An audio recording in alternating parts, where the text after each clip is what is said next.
Happy? I think we're all happy. Welcome to tonight's Audit Committee meeting, March 20th, 2025. I have some apologies for absence. Our independent member is unable to attend tonight because his father is quite ill in hospital, and we've accepted those apologies. Got apologies from Councillor Nesteroff, and Councillor MacDonald is subbing for him. Thank you.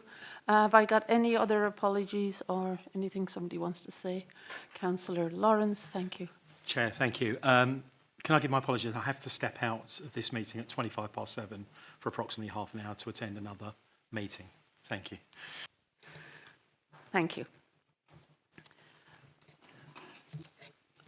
No further apologies. Can I sign the record of the meeting held on the 26th of November as correct, please? Sorry, thank you. There are no urgent matters for this evening's meeting. Are there any declarations of disclosable pecuniary interest or other significant interests, please? Councillor Hackwell, thank you. Yeah, just to mention in item 5, they mention IFI 16, which is about leasing of buildings, and I'm a trustee of a charity that leases a building from Medway Council, so I think it interferes with tonight's meeting, just for clarity. Thank you for the declaration. It is helpful to be clear.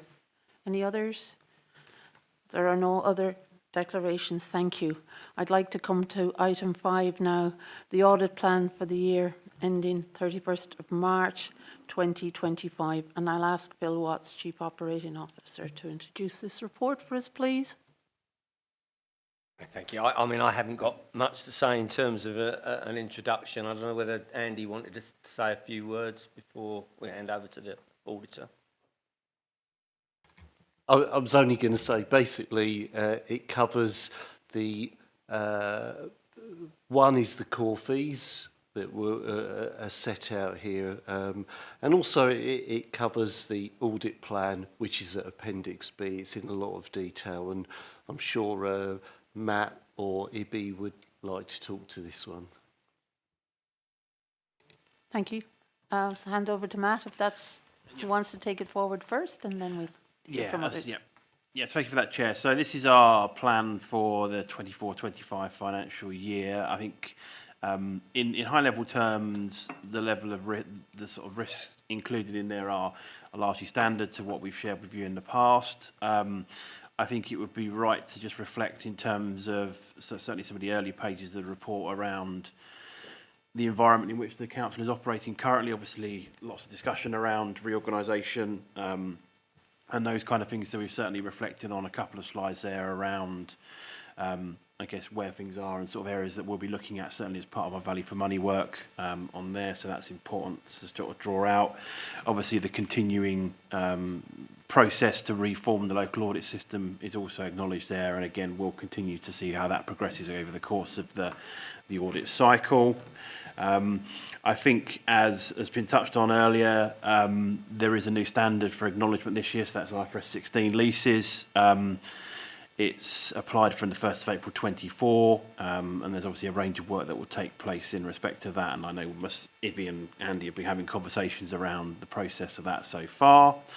I guess this is, year 2 of the backstop years, so this one still has, an end of February backstop. That is the last February backstop, and from then the dates start to move forward. So we've just acknowledged on page 31 of the pack that I guess it's important that we start to work to try and bring things back over time as we move forward.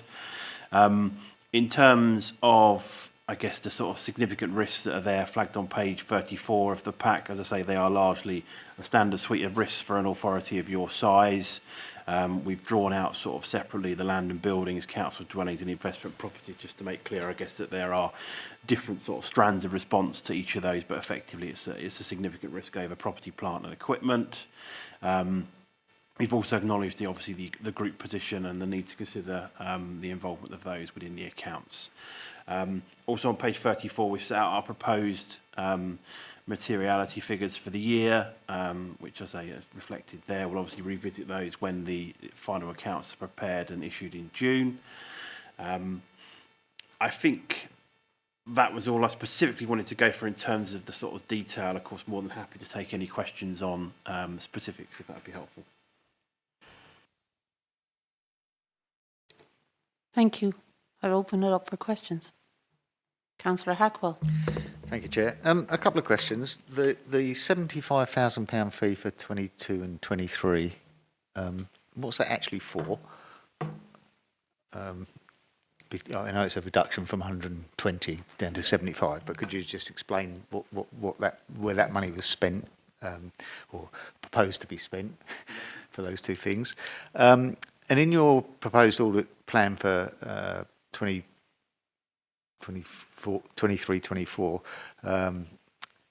sorry, it's 24-25, you're actually saying that, that you're going to focus quite a lot on LGR. Well, I don't think in this financial year we've spent an awful lot of money on LGR. Next financial year maybe, but this financial year there hasn't been an awful lot of money spent on LGR. And you mentioned in your plan that you're going to look at what the earmark reserves are going to be used for, and make sure we still leave them and all the rest of it. How's that relevant in this financial year? I can understand it in next year, but how's that relevant in this year? That's what I'd like to begin with. No, that's fine. So I think in terms of the fees, I must admit, I thought it was 37,000 each year. I'm willing to be checked on. That's what I think. Yeah, so I think it's 37 each year. Effectively, that is largely there to cover the. Yeah, I think that's an error in the narrative, but we'll take that one over. But I mean, effectively, the fee is basically there for the value for money work that was done in each of those 2 years. That's the main crux of the work. Whilst there was a small amount of work that was needed to backstop each of those years, most of that fee was to do with the value for money. So that's why I think it should be 37 each year rather than the 74. So in terms of the LGR, I guess it's, I mean, that slide is something that's gone into all of the audit plans, so it's not, I suppose it's somewhat generic in terms of areas of focus. I guess, whilst I understand your petition in terms of, I guess, it will be more of an impact in years to come, I guess we're slightly mindful that if there are authorities who've perhaps got a little bit more in terms of the way of reserves, then are things being utilised at the end of 24/5 to start to manage that, I guess, and make sure those reserves are used in a way that I guess those perhaps that an organisation would have planned for them to be used on, rather than perhaps potentially being swallowed up into a bigger pot when organisations merge and that. And I think that's probably the main risk that's we're trying to draw out, is that if an organisation does have chunks of reserve, which unfortunately isn't necessarily the massive problem for yourselves, make sure that using those things that organisation gets delivered what it wants, which it might not have the same control on as part of the merged organisation. As I said, I understand.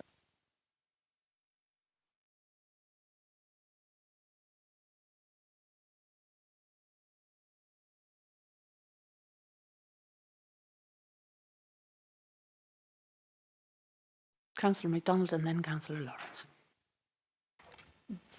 Just some really quick questions from me, really, because I don't often come here. So please excuse me if you're going to say to me, "Oh, well, it just has to happen." But I suppose, given the backdrop and the difficulty within the audit industry at the moment, do you think the end of June, is the right time to start the on-site audit process at the moment? So we have had discussions with Phil and the team that's the process we want. I guess trying to come back to that June to September window, which I think was the core window, certainly prior to the pandemic. So I think there's an aim to sort of come back to that window. I say because in 2 or 3 years' time, authorities will have to be back into that window. And I guess it's probably easier to start looking, working to that time frame now, even if there's a little bit of slippage. And if you're, working down the line, it's a lot harder to bring it back in years to come. Yeah, I understand that. So I suppose I'm going to ask you how confident you are that the group accounts will be delivered on time then. Because it's okay doing that time frame, and it is a difficulty, I know, but to get the accurate picture, we need the group accounts delivered on time, and to be in how confident, I'm going to ask you, I suppose, how confident you are that them group accounts will be done and delivered on time for this audit? So when we talk about the group accounts, we're talking about the 200% owned LatCos. So we're talking about Kindy and we're talking about MDC. In terms of the 23-24 accounts, it was MDC that got them to us late. And the company knows how upset I was about that. We are working with them and liaising to make sure that they get them to us on time. They will, of course, be unaudited accounts that we use to consolidate for the purposes of preparing for our audit. Their audits will take place later on. But I've been given the assurances now that it won't happen again, so I'm fairly confident that we'll be ready. And I absolutely want to be. I mean, we've had this conversation with the auditors. My team will get the accounts prepared on time and be ready for an audit to start in June. Because you want that, because if you're ready and your team's ready, you don't want anyone letting you down on that, do you? So it's really important.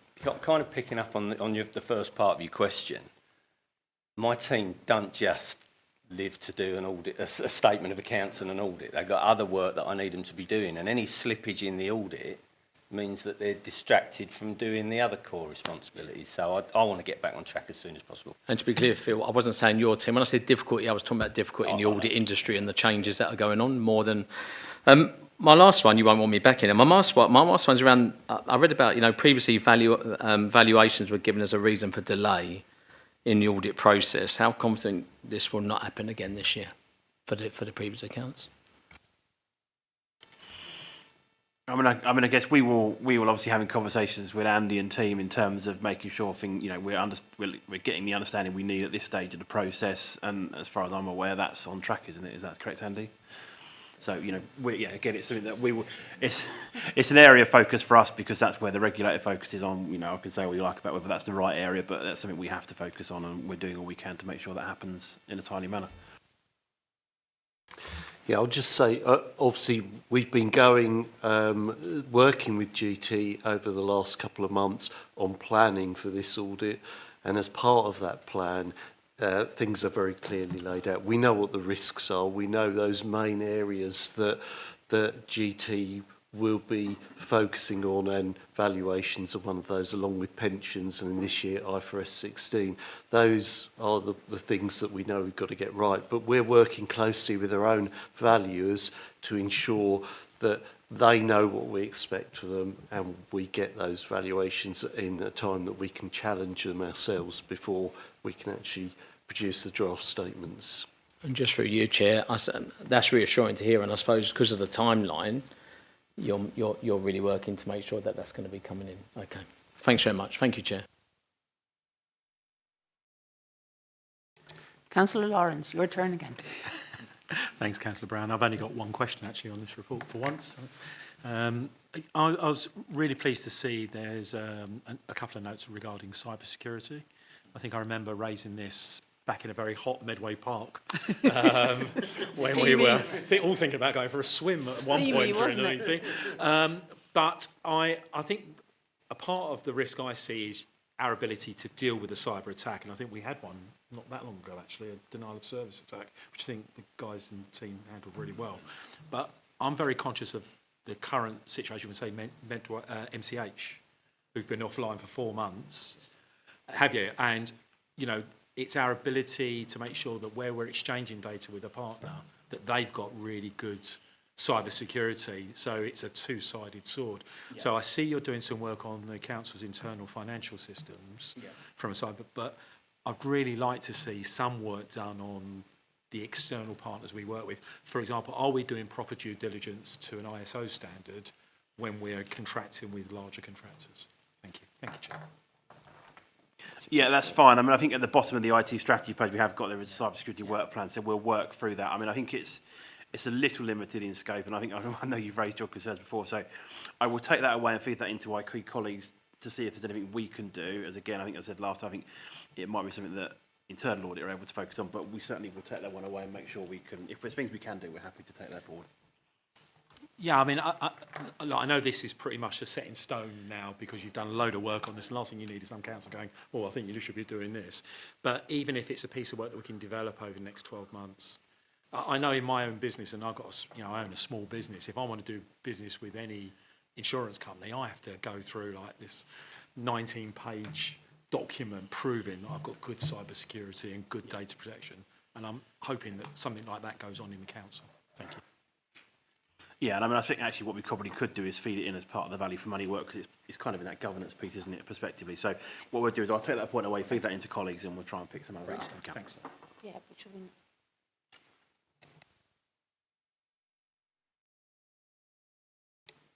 Does anybody have... Sorry, Councillor Hackwell. I was just wondering if there was any comment from officers just around the cybersecurity, bearing in mind that it's part of what we might want to do in business support as well. Okay, yeah, thank you, Chair. So I think Matt's right, actually. This is probably more the domain of our internal audit to have a look at that. All I will say is that our head of ICT, his background and expertise, as you know, is in cybersecurity. So I've got a great deal of confidence that he knows what he's about. But yes, if that's something that when we're discussing internal audit plans, the committee would like us to give some consideration to, we can do that. Thank you. Councillor Hackwell now. Thank you, Chair. And I know I've spoken to you about this subject before, Matt, but on the subject of EFS, my understanding of EFS was that it's permission from the government to draw down capital to use as revenue, just permission. Yeah.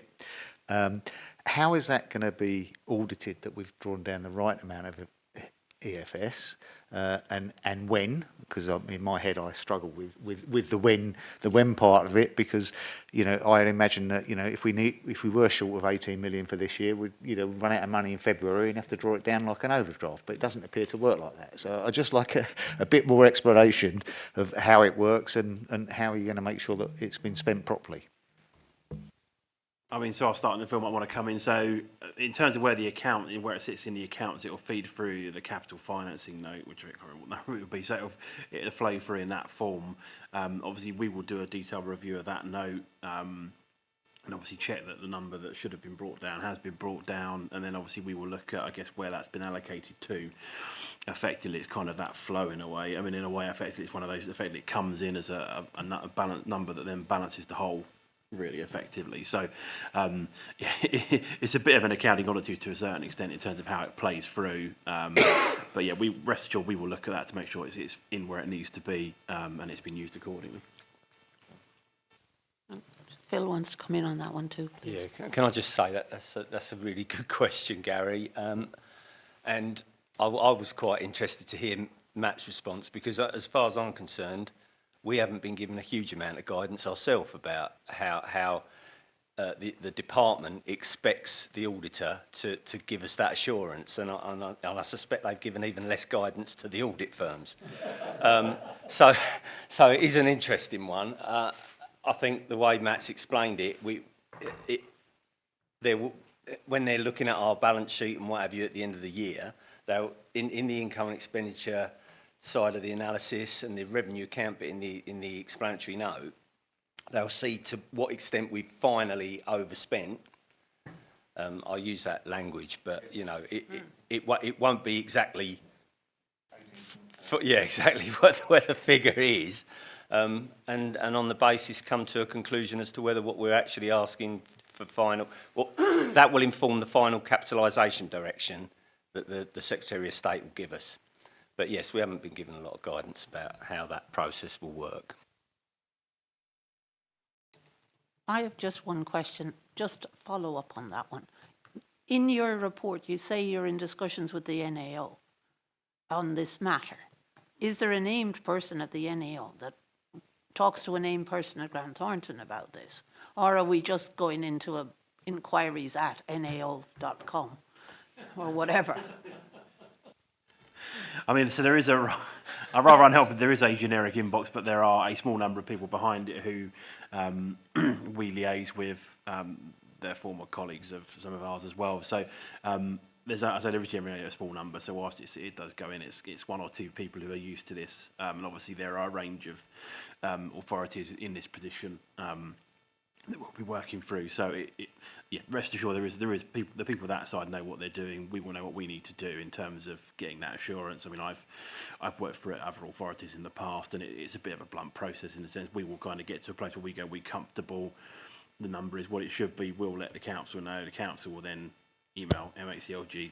Auditors are happy, and that will be when the final capitalisation directive comes out. It's it's not a brilliant process, but that's the process that it has worked, you know, on in cases in the past. So it's a somewhat tested method.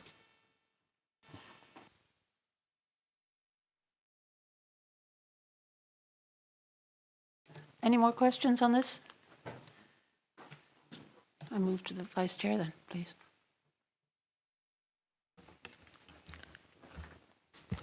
I move the recommendations at page 17 that the committee is recommended to note the updated audit plan for 2024-25, including the core fees and those proposed for other audit services. Seconded? Thank you, Councillor McDonald. Is that agreed? Agreed, thank you. I'm moving to item 6, informing the audit risk assessment for 24-25, and I ask Phil Watts to introduce this report as well, please. Again, I'm going straight over to our auditors. Did you want to? Sorry, Andrew. That's okay. Thanks, Chair. What I'll do is I'll just briefly say the report, the reason for the report is what it does, it gives details as to the management processes and the council oversight on specific areas of risk. So auditors will ask a series of questions of management, and they're in Appendix 1 to the report, and management will give their responses to those. That then helps to form that risk analysis of the forthcoming audit and looks a lot of things like internal controls. So this forms part of that two-way communication between this committee and the auditors, really. So what we're really asking for this is that you agree the management responses that officers have given, and add any further comments you may wish, really. But obviously, I don't know if Matt or Ibby would want to talk any more about the appendix, or whether, you know. Well, no, I was just going to echo Andy. I mean, that's exactly it. So those are management responses, and I suppose they're there for the committee to check that you're happy that they reflect your understanding of the council's operations. So yeah, very much. For any further comments from yourselves, really, at that point. Councillor MacDonald, thank you. Thank you, Chair. Again, apologies if I'm asking questions that you've asked loads of times before, but it's just for me, I suppose. I presume there's been significant changes in the organisation's risk profile since the last assessment, looking at the way we've operated over the last few years. I just wanted to ask, how does the management ensure that them emerging risks are promptly identified and assessed? But I suppose the big question for me, I think you answered that for me, Andy, a little bit. I think the big question for me is if there are discrepancies between management and auditors' views on the significant risks, how are they resolved? I suppose it's over to you, Matt. I'm asking how you resolve, if you feel the significant risks are different to managers, how do you resolve that quickly? I mean, I guess there's a couple of angles in it. I guess there's the significant risk we have in the audit plan, which goes, I suppose, a risk to the accounts per se, and then obviously there's the broader risk to the authority, really. And I guess we would look at those as part of the value for money work, I guess. And you know, it's more, it's mainly around understanding, you know, how risks are identified, how the organisation manages those and looks after those. I mean, if we did find something that we felt should have been on a strategic risk register or something, then we would flag it. I mean, it's very unlikely that does happen, but I guess if we did, then we would raise it and have discussions. But I think, you know, really, you know, as long as we're comfortable that there are strong and robust processes in place, then in a way it's effectively, if the council feel those are the key risks that they need to manage, then it's, you know, it's making sure how we understand how they're managed, really. So it could happen, but I would generally say the chances of that happening are very slim. Okay, and just, sorry, Chair, just for you, it's just the first question, I suppose, is that, am I right in saying that the risk profile has significantly changed since this last one was done? All of them feel, I mean, you know, yeah, financial risk. I don't know. I think the EFS has given us a kind of degree of certainty now that we didn't have before we requested the EFS. And actually, the EFS request that we put in for next year, we entered into that with a greater certainty that we were going to get it. And we've planned for that. So we haven't just taken the borrowing with a view to, well, that's bailed us out for this year. It's to buy us time to achieve financial sustainability over the medium term. So if anything, I think EFS has helped us manage that risk rather than made it worse. Does that make sense? Yeah.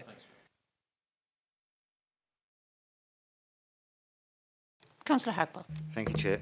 Just a point of clarification. On page 82 or page 8 of the appendix, whichever way you want to find it, we talk about have you considered and identified assets which expected credit loss, and the answer, the management response is except for loans to subsidiaries like MDC, we haven't got any other significant loans. Can we just be clear what happened about the Healthy Living Centre? Because I thought that we put the money up for the Healthy Living Centre in Chatham, and then we had to increase it because it wasn't enough because the NHS wouldn't invest in it. Have we actually recovered that? So the way the Healthy Living Centres worked, the council took borrowing to do the initial studies and prelims, and that was always kind of a given. I can't remember the exact figure, 11.5 million, I think it is roughly. No, it's. I think we're at 11.5 now. The only sort of cash flow difference is that we claim and draw down. So we're cash flow funding the project, and then we draw the money down from the NHS. I think it's quarterly or something, isn't it? Yeah. So no, we're not sort of lending them the money necessarily. We did the same thing with the police in Raynham when we did the one-stop shop. That was before your time. Yeah, I don't remember that.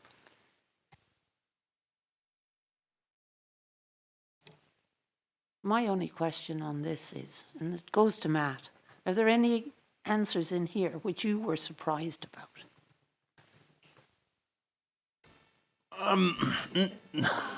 No, not to be honest. I mean, we will go. Obviously, we've gone through and had a look at it as as part of initial conversations, and that there's nothing in there that particularly concerns me. I guess it's always and that's the thing with these kind of things. When you've worked with the authority for a number of years, we've kind of got a feel for where things are. So it's a little bit of a procedural point to a certain point of view in terms of just making sure that these things continue to be refreshed, and you as a committee are comfortable with it, really. But no, there's no particular areas of concern in there.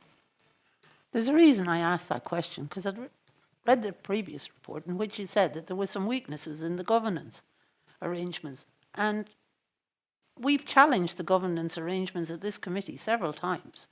And I'm wondering why we would see that in a report. I know it was for 23-24, but that's why I'm really worried about any potential risks and the answers to those risks here.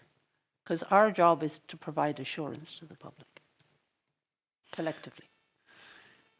I mean, I note the concern. I suppose whether those questions will necessarily cover that in its form. I think that's probably, where I would say there's slight discrepancy would come through. I mean, I think there's things in there around management acknowledging sort of some of the challenges and sort of the work, the risk profile and those kind of things. I guess we're probably coming at slightly different ends of the coin in terms of those questions. So obviously, if management felt that some of those broader governance risks were relevant to those responses, then clearly we would expect those to be made. But I think the questions are perhaps a little bit more blunt than perhaps the broader value for money work will allow us to draw out that governance risk.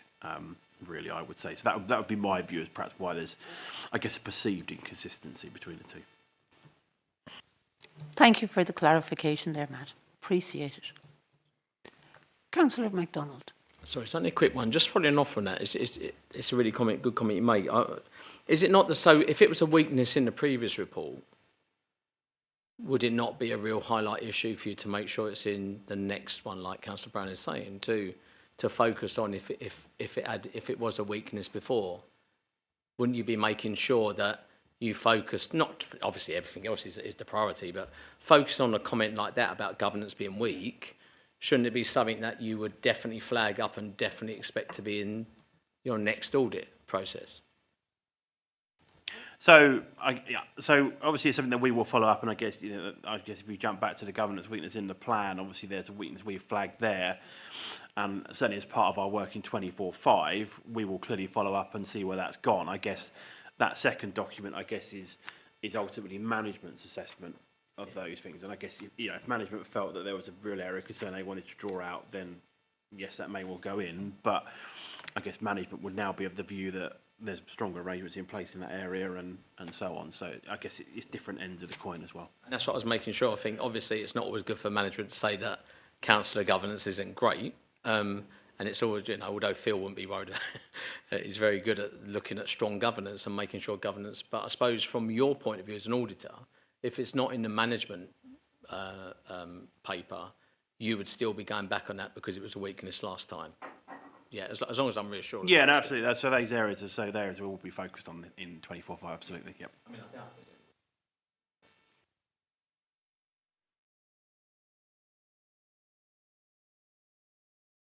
Do I have any more questions on item 6? I hand over to the Vice Chair then, if you don't mind, please. I move the recommendation at page 73 that the committee is requested to consider whether the management responses provided are consistent with its understanding and whether there are any further comments it wishes to make. That's seconded. Thank you, Councillor MacDonald. Is that agreed? Agreed. Thank you. Now move to item 7, the Treasury Management Report, Quarter 3. I ask Andy McNally Johnson, please, to introduce the report for us. Thank you. Thank you, Chair. This is the Treasury Management Report covering the period up to the 31st of December 2024. Some highlights really just, and for those of us that were at the presentation earlier, I will try not to repeat things that were said there, but the Council's borrowing increased by just over £58 million over the 9 months since the start of the financial year. But as was said earlier, we remain £30 million below our capital financing requirement. There's a table at 6.1 on page 107 that refers to that. We spoke about debt maturity profile. We are following the guidance of MUFG. We are still trying to keep things short-term whilst trying to even out our maturity profile as much as we can. And I think you'll see there's a debt maturity profile graph there, which we've purposely shown one that goes over a shorter period of time because the vast majority of our debt maturity happens in the next 4 years.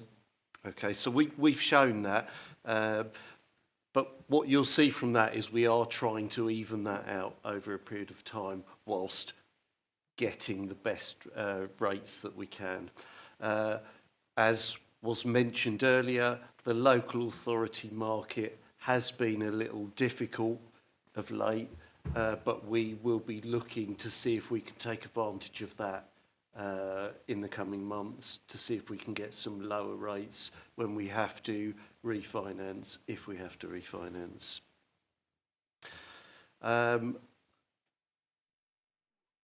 With other borrowing, we have LOBOs. We don't have as many as we used to have. We haven't had any redemptions in this quarter.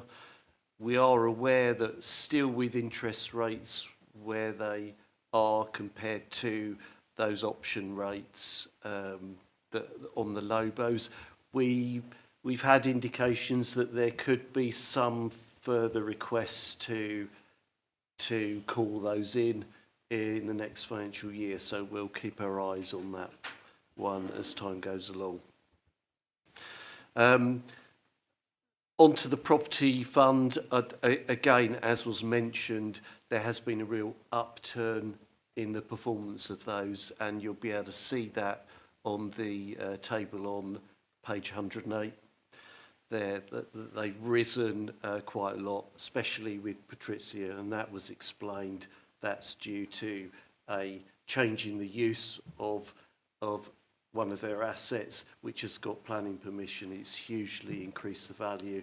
It's benefited us because we are part of that overall property portfolio. So you'll see with the dividends and the valuations, we're actually doing very well at the moment. The indications are, with that particular property fund, that it's thought it will increase further in the fourth quarter as well, because there'll be some completions on that particular asset.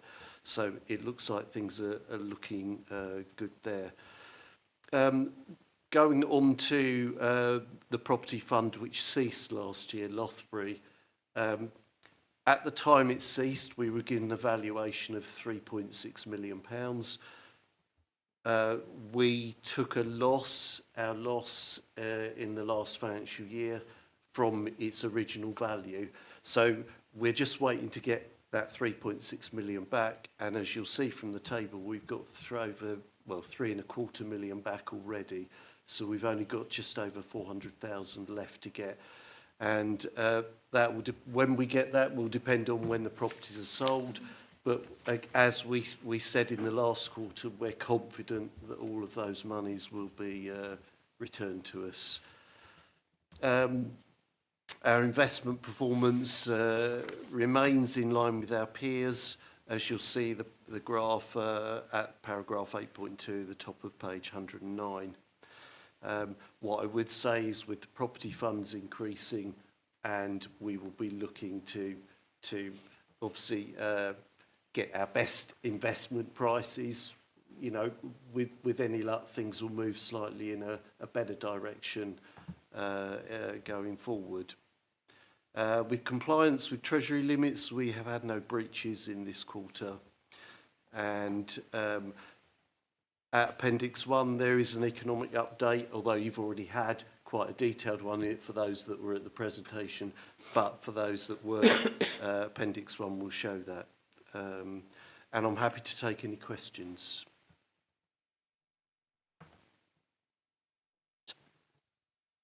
Sorry, Councillor Hackwell. Yeah, thank you, Andy. Thank you for the report. And you've probably explained this to me before, but I've got a short-term memory loss. In the table on page 107, we see that long-term borrowing from the Public Works Loan Board has gone up by about 100 million. Yet we all talk about only having short-term loans because we don't want long-term loans to, because of the interest rate is likely to come down rather than go up again. So we want short-term loans. And then we talk about short-term borrowing further in the table. Why do we call the Public Work Loan Boards long-term? Is it because it's over a certain period of time or something like that? Right, but it's really short-term, but not long-term, in fact. Yeah, so in the base, where we're talking borrowing, we're talking short-term is under 12 months. Anything over 12 months is long-term. And the shortest time you can borrow from the Public Works Loans Board is 12 months. So all Public Works Loans Boards are, at the time you take them out long-term borrowing, they obviously, as you come towards maturity, that will change, but that's how they are.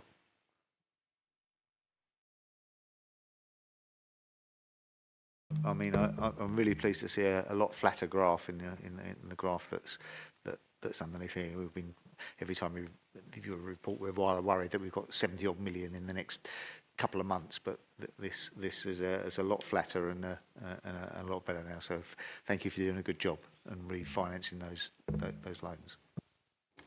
Yeah, I'll just say I thank Claire for that. She does all this work in the background, and we spoke to Phil. We've got a way we want to go with that, and we've said all along we want to try and flatten that out the best we can, whilst making sure we don't get any bad deals. So we're trying to do that over time, but we'll keep looking for the best deals, and Claire will be in constant contact with brokers to see what deals there are going forward, and even with if good deals come up with forward borrowing, we will look to see if that's something we want to do.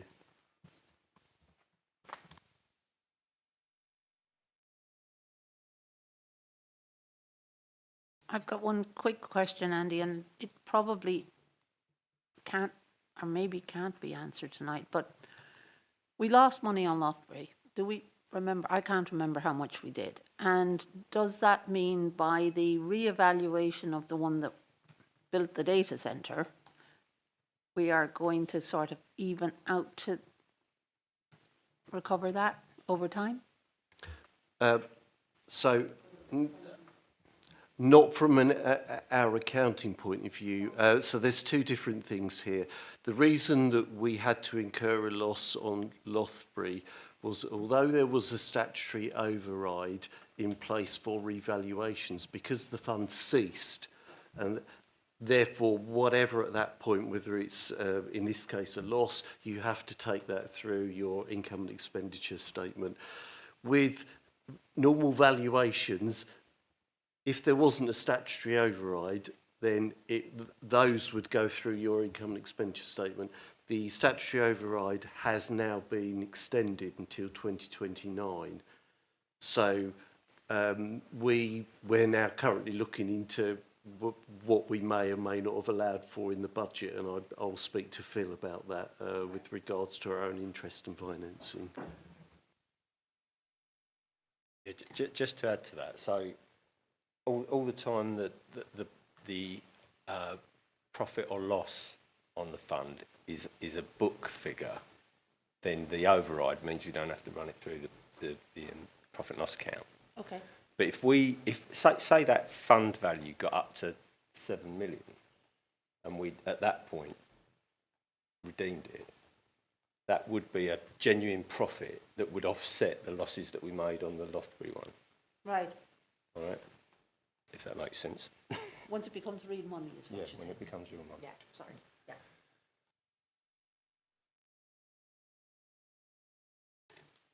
Councillor Bowen, thank you. Thank you. The Loughbury fund, is that the final figure, the 0.441 million to come? Because I know it was up in the air before. Yeah, so what's happened is when the fund ceased to be, there was a final valuation, and that valuation was the £3.6 million. So the difference between that and the figure that we originally invested was the loss that we had to take through our accounts last year.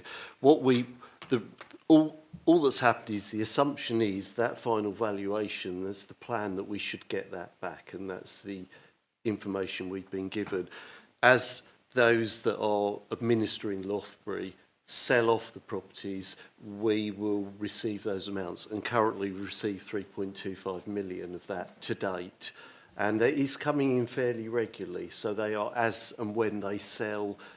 I think we've had 7 different payments since last May, so you can see the regularity that they're coming in.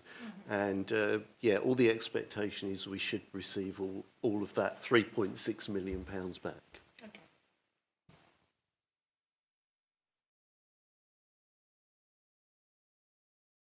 Okay. Councillor Hackwell. Thank you. In the table 10.1, about which is saying that you're going to come in nearly 3 million under budget for financing costs, mainly because of the situation and the windfall that you've had there. The question I have is why is the interest in the budget nearly 20% more than your budgeted amount? Because you know you budgeted 17.3, and you're going to, and round 3 forecast was 20 point or nearly 21. So it's a long way out. What was the real reasons for that? I think when the budget was put together, the quantum of the budget was correct, but I think there was some, if we were honest, there should have been some movements around with those budget headings that you can see down there. And I think, especially with interest earned and paid, we've realised this year that although netted off, they're not far away, they need to be changed. So we'll make sure that's done. I unfortunately, my predecessor was here when the budget was put together for 24-25. So I can't directly speak, but I will say we are looking at that to make sure that that those budgets that we put together are those that are in the system. Yeah, it's a realigning those budgets. But obviously what's happened is when we are forecasting, we are obviously trying to look at what we need to pay and what we think we're going to get in. The interest earned, although we are lending money to, for example, one of our subsidiaries, quite a lot of the interest we're earning is back from that subsidiary. So our interest earned is quite a lot more than perhaps was originally budgeted for, because at that point when we set the budget, we also wouldn't have been aware of quite what the needs to borrow were from that company. And that impacts on both our interest paid and interest earned, if that makes sense.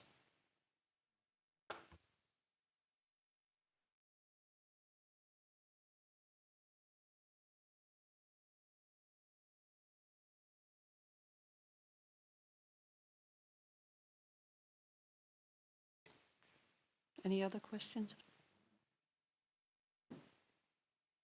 Okay, move on to Vice Chair. I move the recommendation at page 105. The committee is asked to note the Treasury Management Report.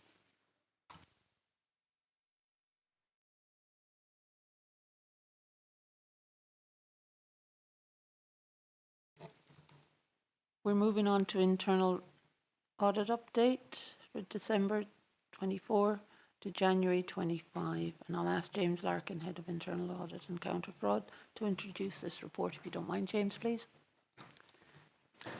Thank you, Chair. Yeah, the report at Appendix 1 is the third and final update on progress against the 24-25 internal audit plans ahead of the annual report, and details the work of the team, as was said, from the 1st of December 2024 to 31st January 25. Section 4, starting on page 121 of your pack, shows how our resources have been used over the period, and also details the latest projections on available resources as a consequence of staff sickness and periods of vacancy. Just a point of note, we have just been through a successful recruitment process, and we will have a new member of staff joining us very soon. Full details of progress against the 24-25 plans can be found in the tables at section 5, starting on page 122 of your pack, and details from reviews that have been finalised since our last report are included. An update against the team's key performance indicators for this reporting period is provided at section 6 of the report, which starts on page 130. You'll see that planned delivery at the end of the reporting period was 26%, with a further 42% underway. As of today, unfortunately, assignments delivered still remains at 26%, but the amount underway has increased to 58%, and I'm really hoping that a few of those are going to be getting over the line in the next week or so. As a consequence, it's unlikely that we will hit the planned delivery target of 95% by the 31st of March. However, this shouldn't impact on the annual opinion, because we will have time to complete the remaining work ahead of that deadline. Finally, section 8 of the report provides an update in relation to all management actions and their position as of the 31st of January. The second table, commencing on page 133, details those that were outstanding more than 6 months after their agreed implementation date at that time, along with responses from the relevant services, and as you'll see, 3 of them have since been completed. I'm happy to answer any questions members may have. We'll kick off with Councillor Hackwell, please. Thank you. Thank you for your report. I think the one thing that stood out for me that is in obviously section 6, which is the uncompleted works, The IT security and access controls. We talked about it earlier in the meeting about how cyber security and the auditors have got to look at it. Yet you look at that action, and it should have been completed by September 2023. A revised date was given November 2024, and we've still got no update. So what are you going to do, Mr. Watts, to sort that problem out as you as you are responsible for IT?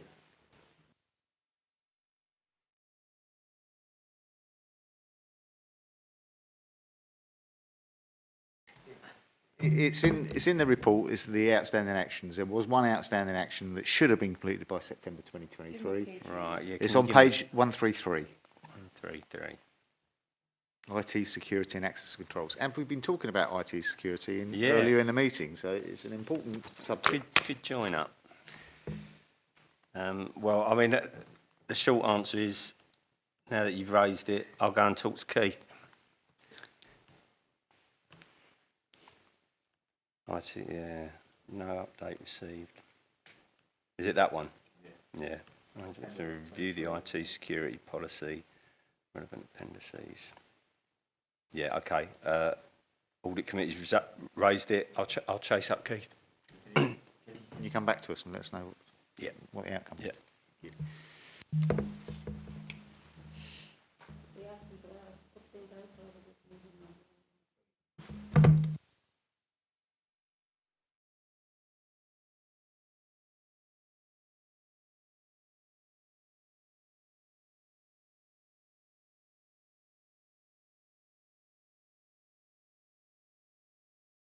I'd just like to go back to a couple of the fieldwork has started on several what I consider pretty important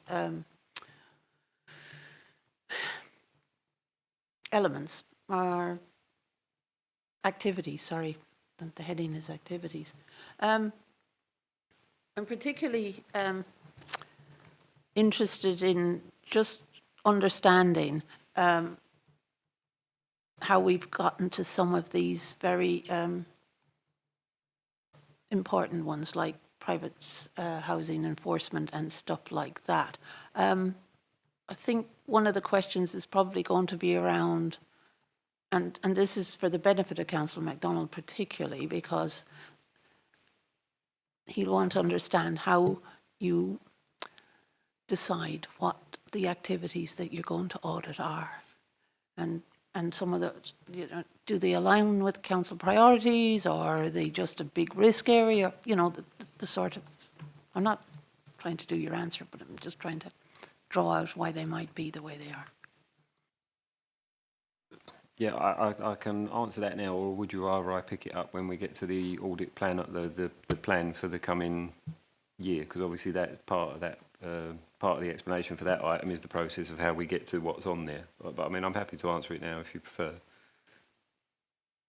Yeah. Okay. Can I just come back to one of the, just a supplementary question around things like private housing enforcement and the housing benefit and CTR administration.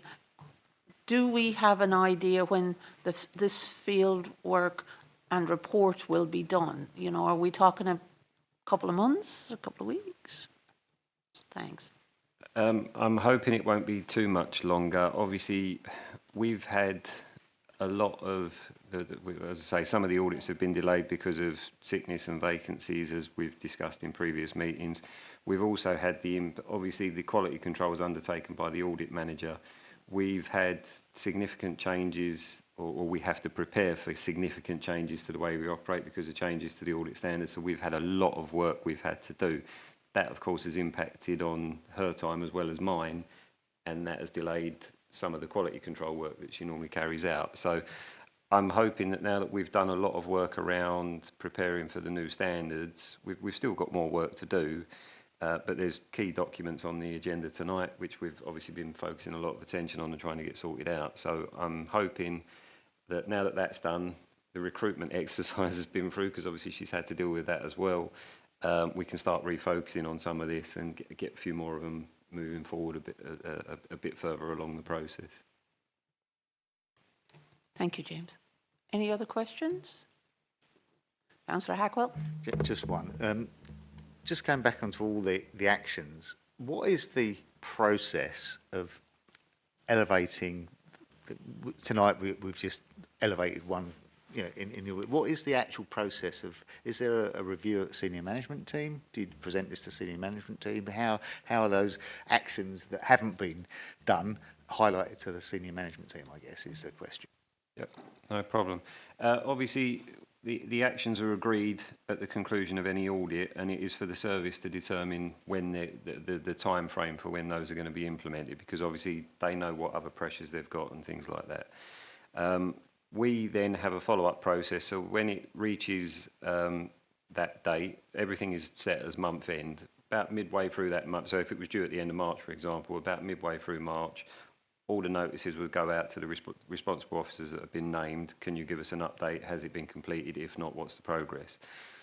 So that happens on a monthly basis.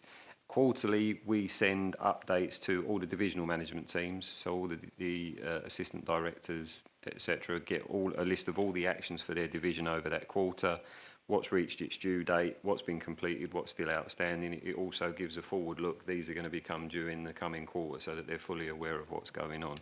So obviously that happens on a quarterly basis. It's then for assistant directors to challenge officers if they're overdue. And obviously we give you as the Audit Committee an update in our updates. This is the current position with them all. So there is oversight. CMT also get the Q4 report also goes to CMT, so that the Chief Exec, all the directors are aware of the overall position across the year as well. But in the main, it goes through the divisional management teams to make sure that service managers are being asked what's going on with particular actions. But in the instance that we discussed earlier, you know, that hasn't happened for 2 years, how does that get elevated normally? Yeah, in this instance, the original date was September 23. There were obviously things that happened that meant that wasn't going to be possible. The committee then agreed a revised date for November. So it's not 6 months past its new date, but because a revised date was agreed, the fact that it's overdue, it goes straight back on this list. So obviously, it will now, as Phil said, he's now going to pick it up with the head of ICT. It's just the normal process I'm trying to understand. Sorry, you know, you've explained it goes to the assistant directors. Is there another step that, if it's still not answered, what's the next step? That's what I'm trying to get to. Yeah, I mean, these recommendations, they are all important, as you rightly say.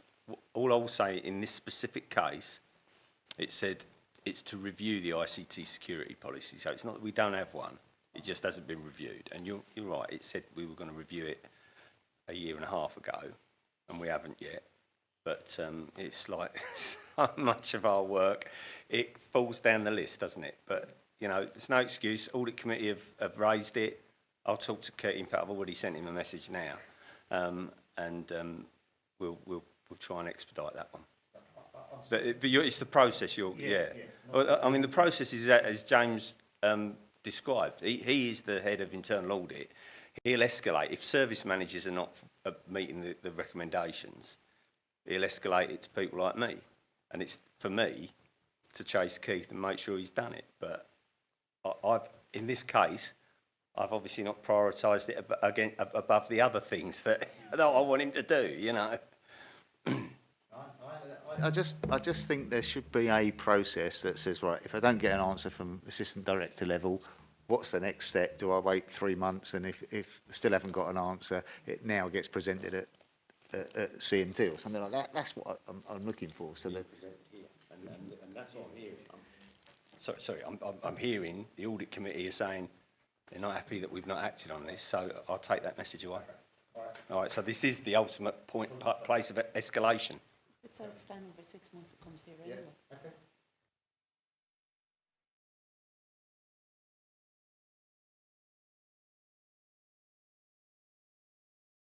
Sort of happy there's a process, but perhaps we ought to spend a little bit more delving into all the ones that aren't, and ask what the you know, the next time you present this to us, I think we should be looking at what we're going to do for that, and spend a little bit more time. If it's your no, if we are the last step of escalation, then we should spend a little bit more time on these efforts. So, one more audit committee, and then we'll. Sorry, Phil, you come in before So Councillor just MacDonald. to respond to that, I've heard the message of Audit Committee, so I'm gonna make sure I have a proper look at them before the next meeting. All right, I'll give you that assurance now. All right. Yeah, but in fairness, a lot of these are not within Phil's gift. That's the process. It's the process. Even if it's Yeah. you know in Director of Places gift, then we should Yeah. still bring it at this meeting. The schools are the big one, yeah. I'm sure Phil said that because he knew I was about to come in. I think Phil's exactly right, and his response is right. You're exactly right as well, Councillor Ackwell. These things you want them escalated and they're important. I suppose, Chair, tonight it's just become, and Phil, you know, it's just become that little bit more important because of the concern, especially in Medway at the moment, of that cyber attacks everywhere, including our external health partners and everyone. I suppose that's why, you know, everything needs to be reviewed, but I think that's a good wedge for you, is that these cyber attacks happening. I'm sure we're secure anyway, but it's a good way. But you're on it now, I know. I urge you tap in. But I do get what Councillor Ackwell was saying. So.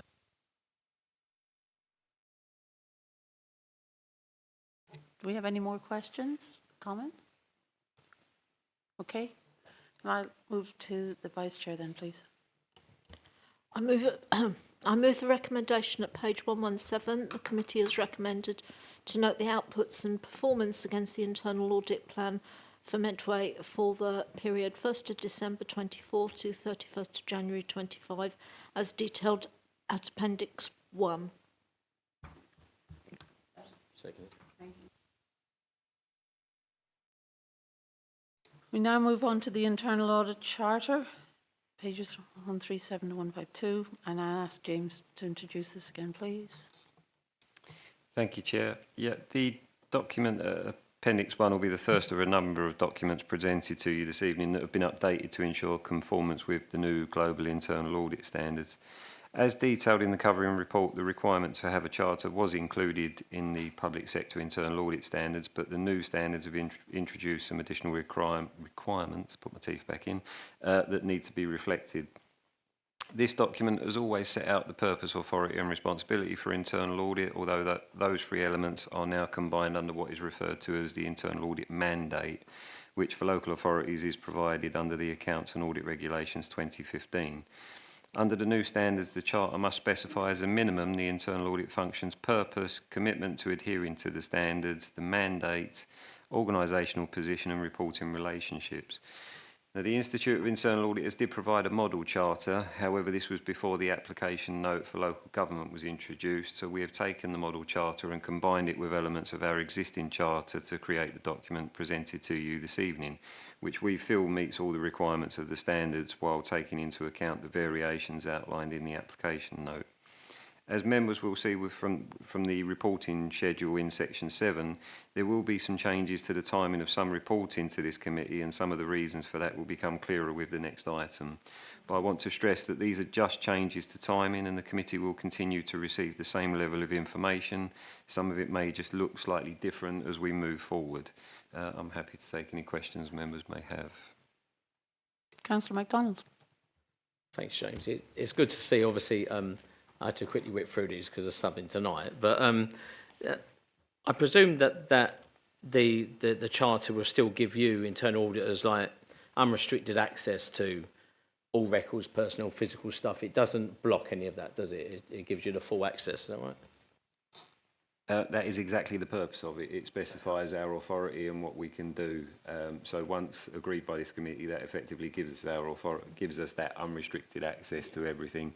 Obviously, we don't exercise that necessarily on a day-to-day basis. We don't need to see everything every day, but certainly, I mean, we've never encountered any problems. But if we did, if for example someone didn't want us to have access to a particular network folder or something, was refusing to give permission for IT to allow us access, this would be the document I could go, very sorry, you've got to. I've never had to do that, but obviously that ability is there. So that's what I was saying. It's really good because it removes them. It just removes one little block, even though you can go and do it anyway. It just removes that block. And are there any provisions in the charter to ensure that audit function is adequately resourced, etc., with personnel, etc., if needed, and you know, to carry out the responsibilities of the charter? Is there anything in there to make sure that's there? We'll probably come on to that under our strategy and our QUAPE as we move forward. But yeah, unlike other areas, I think the application note obviously outlines the differences for the public sector, because in some private sector firms, for example, if there were an audit committee, that audit committee could be involved in setting the budget for that service and everything else. That local government doesn't quite work like that. So we have our set budget, we have our staffing, and we've kind of got to operate, make sure that we can deliver sufficient work within that budget. So as I say, that's the slight difference that the application note for local government brings in.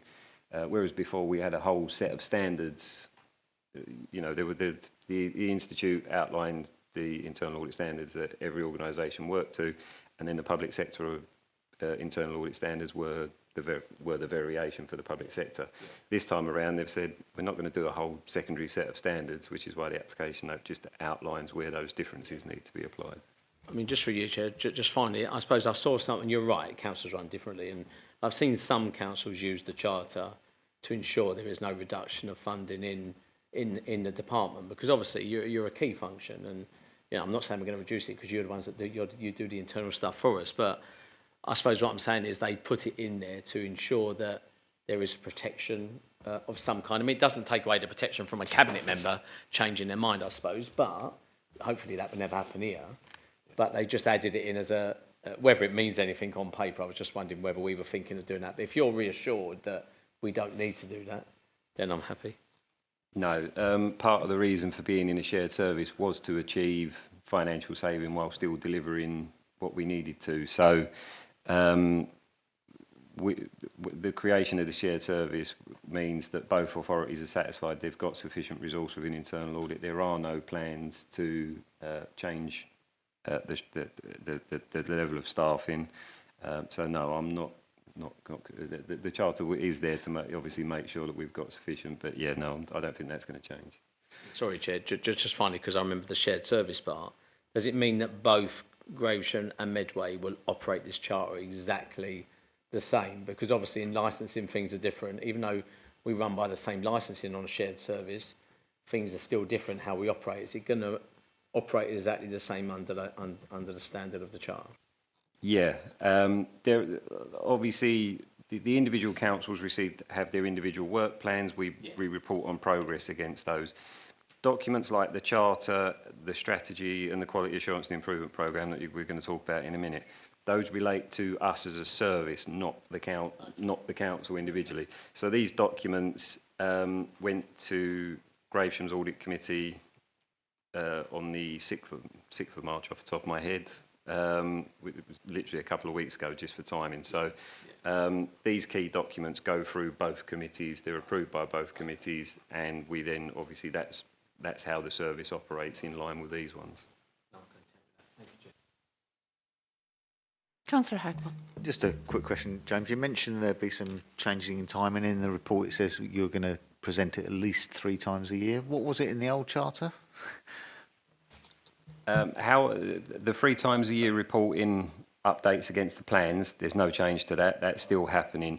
The changes I'm referring to, as I say, that will become clearer when we talk about the strategy and the QUAPE. But if I just quickly look at section 7, which on this document there's a table at the bottom, starting at the bottom of page 147. So this will outline when at which committee meeting we'll bring certain documents. You'll see that our progress updates will still come in September, January and March. Obviously, I've just done one tonight. It's other documents that the charter would normally have been in January. We delayed it while we were sorting out preparing for the new standards. And you also used to see, at this point in the year, you'd see the Quality Assurance and Improvement Programme and Strategy, which you are tonight. But we're going to be moving that to the July meeting from the next year. Obviously, there will be some stuff for this coming in this July, but an annual progress report against the Charter and Strategy will move to July. So, as I say, the committee's still going to get all the same information. There will just be some slight changes in timing and appearance, essentially. Thank you for that. That was going to be my question. Thank you. Any other questions? I'll move to the Vice Chair then, please. I move the recommendation at page 137 that the committee is recommended to approve the internal audit charter presented at Appendix 1. Great. I now move to item 10, the Internal Audit Strategy 25-28 and the Internal Audit Quality Assurance and Improvement Programme. I ask James Larkin to introduce this as well, please. Thank you, Chair. Yeah, the Internal Audit and Counter Fraud Service has always had a strategy outlining its strategic objectives, but the new standards now require a strategy specific to the internal audit function that supports the strategic objectives and success of the organisation, aligns with the expectations of senior management, the Audit Committee and other key stakeholders, and also includes objectives to evaluate the audit function's performance.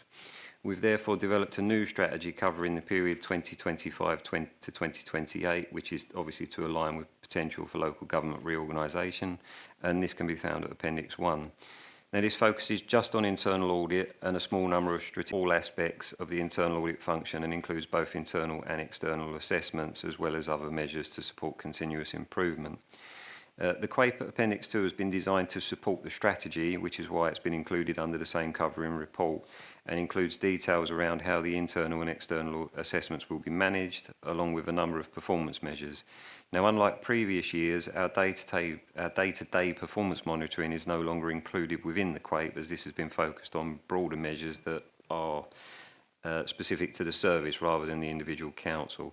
However, those day-to-day measures that relate to the individual councils will be recorded within the internal audit plan itself, and you'll see those on the next item.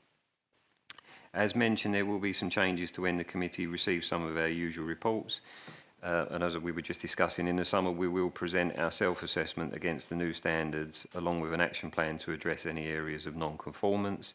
From that point, we'll report annually each summer on our progress against the strategy, using the measures in the QAPE to demonstrate and support any areas of improvement, as well as progress with any actions to address conformance with the standards. Unlike previous years, our review of the QAPE will be focused on achievements against the listed measures rather than whether the QAPE remains fit for purpose. The measures outlined in the QAPE will not be included in the periodic updates, but as they have always been annual measures in the past, the committee will still be receiving the same level of information. I'm happy to take any questions members may have. Councillor Hagwell?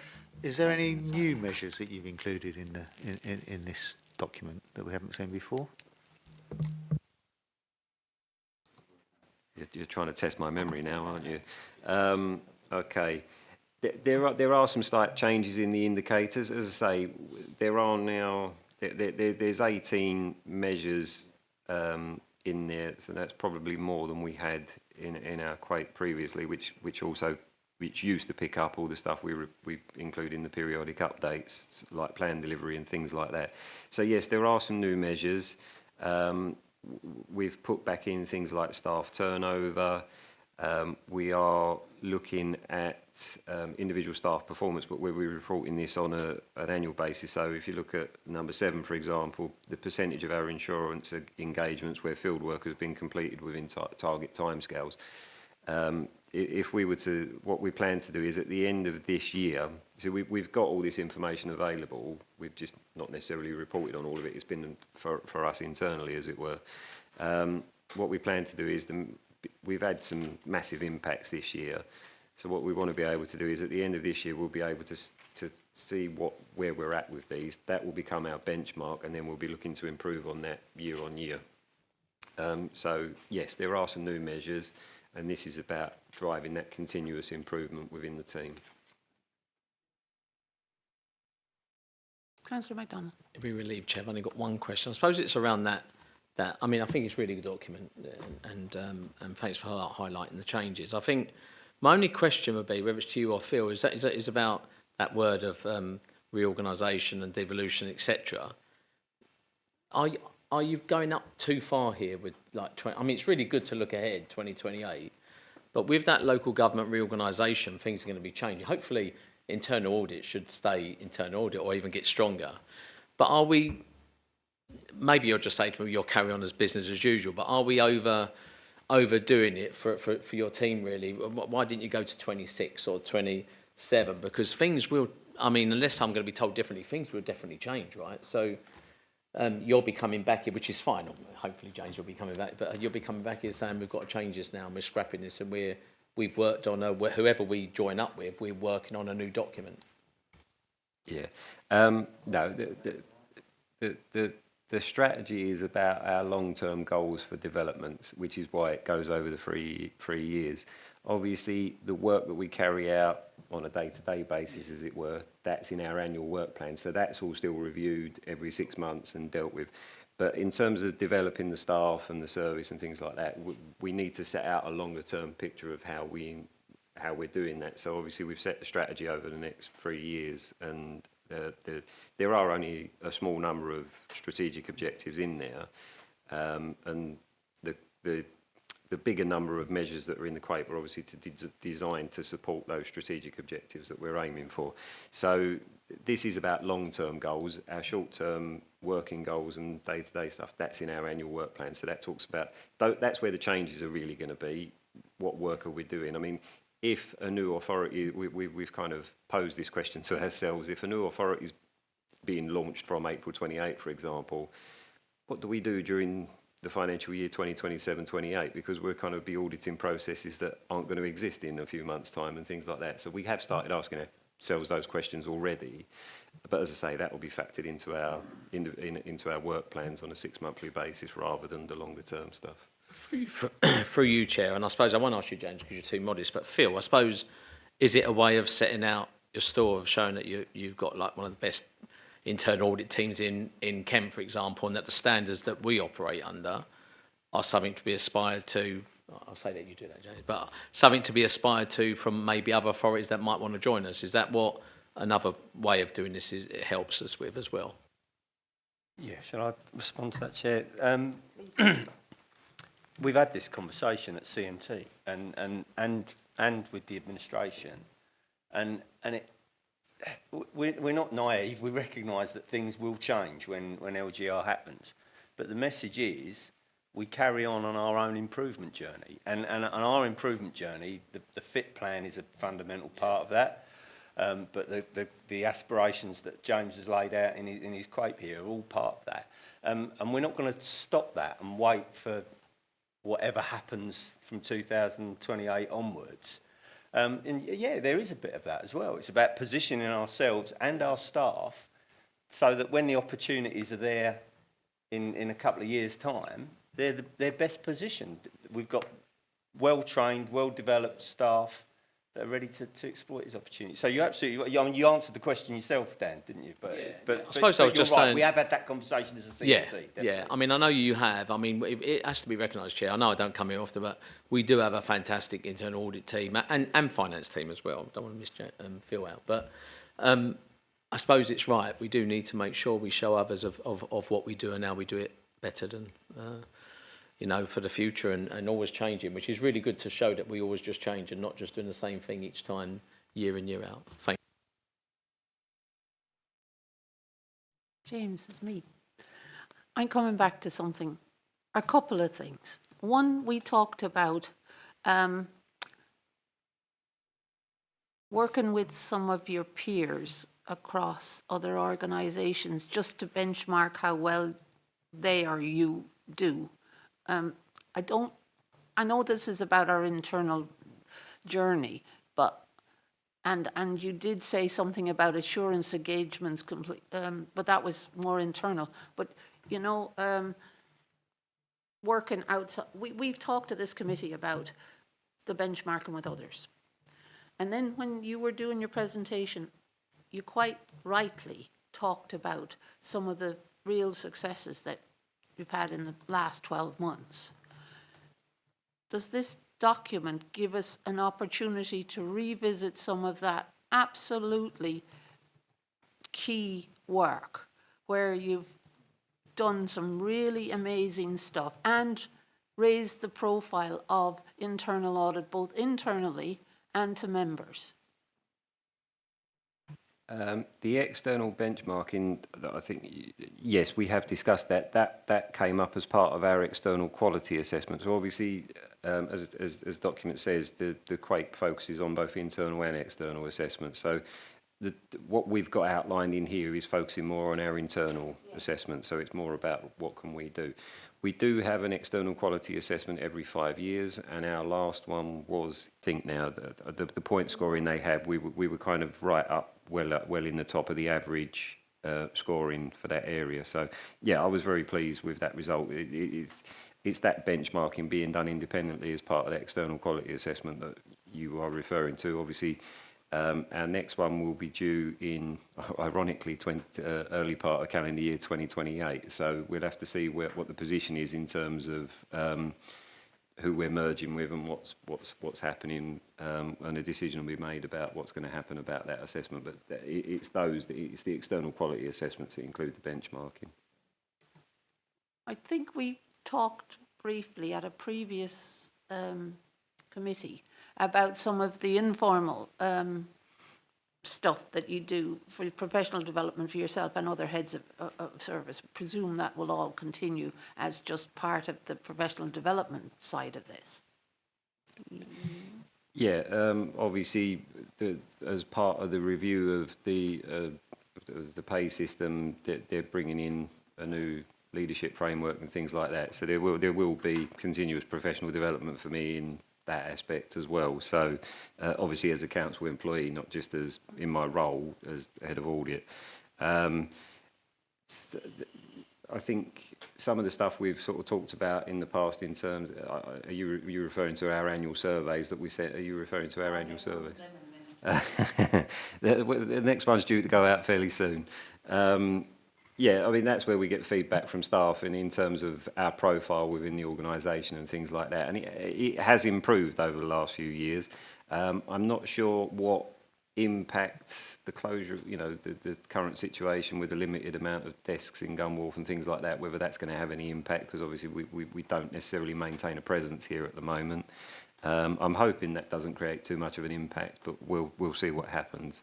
I'm going to work with the business intelligence team to have a look at our surveys. We've kind of done them ourselves on Microsoft Forms the last couple of years, but we'll talk to business intelligence and see if they've got any advice on how we can maybe get that out and try and get some better engagement and responses this year. Yeah, I mean, this has always been a big thing for me personally and for the Audit Committee to ensure that you get enough data back from the stakeholders, including ourselves. So on any internal services, internal audit services, because your QUIP 18 does include us and senior management. And rather than telling me that people are busy, I would expect them to make sure that things are coming back to you. And I suspect they will. It's easier to do surveys now, especially if we make some online stuff. But this committee has always wanted to support you as much as possible to make sure that that feedback goes back. And, if people have something to say, you need to hear it. And we are here to help you do that.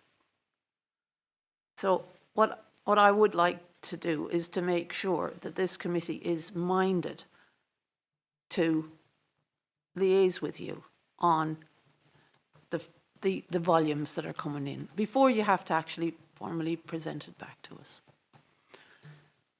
Okay, yeah, I'll do my best. The surveys will be ready in the next couple of weeks, and then we'll sort out how it's going to go out.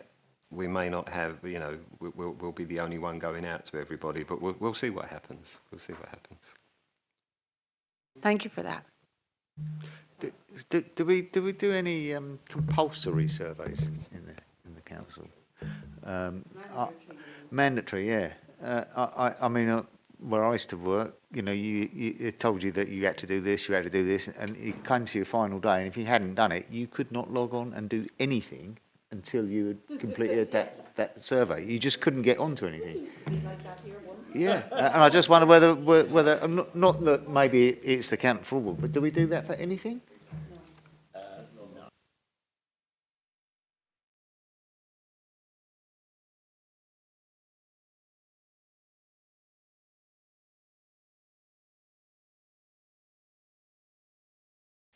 I think there's something about if you're going to do that, you need to keep them short and snappy. I mean, with the annual survey that we referred to, I really push it with my team. I think we had a 70% completion rate for FBI. I think at council level it was about 56 or something. I can't remember the exact numbers. But that's still, in my view, I think everyone should respond. Yeah. But we haven't implied any kind of big stick to make that happen. So we could do, I suppose. I think that's one I might have to discuss with my CMT colleagues. So I'll take that suggestion back. But I think, and James has done a lot of work around this to inform people of the importance of the work that internal audit do, and especially the counter fraud stuff that people, they all want to be James Bond, but that's fine as long as they're interested. And I think we as a committee and you as a CMT need to make sure that people are engaged with the value of this assurance. This is the day-to-day assurance that this council's been well run, well managed, and that the people working in it are doing their level best to get that feedback. Again, what we'll do is we'll also look at the communications that are going out around it and try and encourage some take-up. So for the internal audit survey, it only goes out to service managers and higher because they're generally the people that will interact with internal audit. Obviously, the counter fraud survey goes out to every single member of staff. In terms of making it mandatory, I don't want to make myself any more unpopular. You know, when I turn up as head of audit, people worry I'm there to tell them how to do their job. If I turn up as head of fraud, they hide under their desk. So, yeah, making it mandatory, it would help me, but at the same time probably make me even more unpopular in the organisation.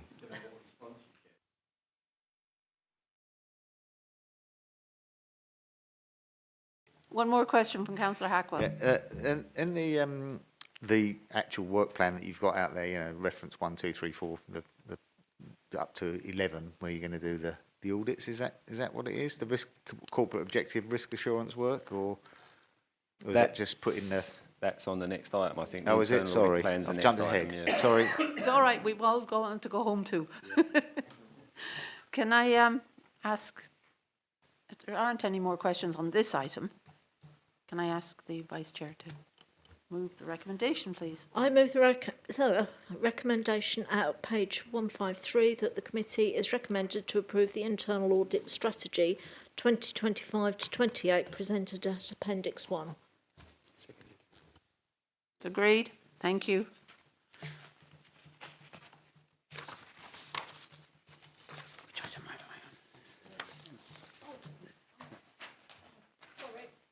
Wrong page. I've forgotten a bit. 166. 1.2, the committee is recommended to approve the internal audit quality assurance and improvement programme presented at Appendix 2. Agreed. Thank you.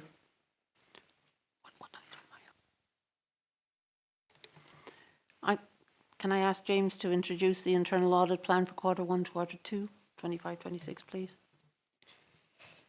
Yeah, we are required to prepare an audit plan outlining how the internal audit resource will be used.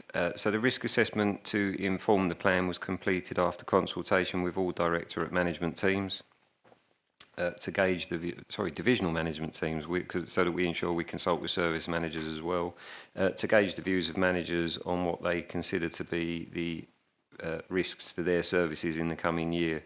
And the plan shows links to the corporate risk register to demonstrate that the audit resource is targeted to the highest areas of risk for the authority. While we have mapped out the entire year for administrative purposes, the plan presented at Appendix 1 only covers the first 6 months of the year and mainly incorporates the reviews that were highest scoring in our independent assessment, although we have tried to take into account demands on services to ensure we're not conducting a review at a completely inappropriate time.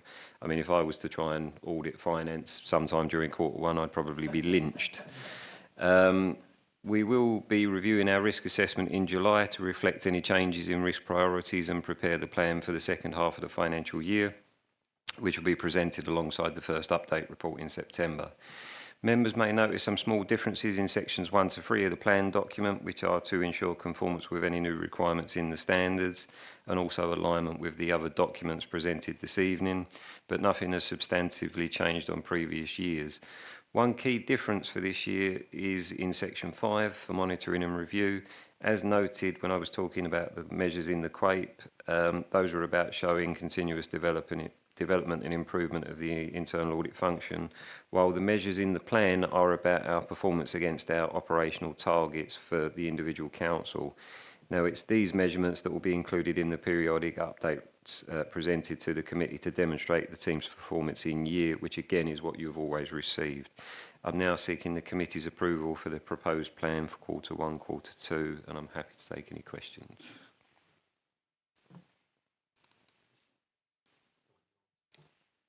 Go ahead, Councillor Hackett. Now we're at the right item. The table that starts on 175 to 176, is that the order that you're going to complete them in? Is that the plan, or is this just 11 areas that you're going to complete within the next 6 months? Because I think, you know, when you've got something like the review and arrangement for the review of EHC plan assessments as a priority 1, and you've got some higher up the list that are priority 5, I just wondered how you've got the order, really. Yeah, no, the order is literally, it's just literally just a list giving them a reference number. The audits themselves, we obviously discuss with managers. I'll produce a list for the year. We'll then discuss with managers, are there any points in the year where you really cannot accommodate us coming in? That then defines, right, what are we going to do during the first half of the year and what's going to have to wait until Q3, Q4. The priorities that you're seeing here, where it says priorities 1 to 5, so that's the actual, the council plan priority. So it's just referencing the link to the plan and obviously the corporate risk register. What will happen is the services know they're on the plan for the first half of the year. As soon as these are allocated, once this plan is approved, they'll be allocated to the officers. They will make contact with the services to narrow down, right, when am I going to come and see you to do this work? So the order that they're in on the plan is just literally, they just ended up on that list. Want September. Sorry? And what happens when everybody wants September? There's a bit of negotiation, shall we say. I make clear when I send this out, it's like you can't all wait until Q4 in the hope that we don't get to you. No, it's not too bad. Most people will come back and say, yeah, actually Q1 works best for us because we've got X, Y, and Z going on later in the year, so, and vice versa. So, no, this is just about, these are the ones we're going to come and see.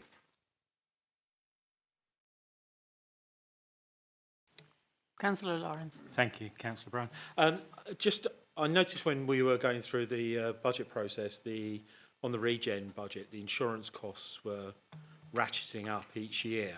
And I just wonder if, I know you're looking at insurance as one of your areas, is looking at pricing, because insurance is not subject to inflation necessarily, it's subject to market movements, and it's whether we're getting good value for money from our insurance programme.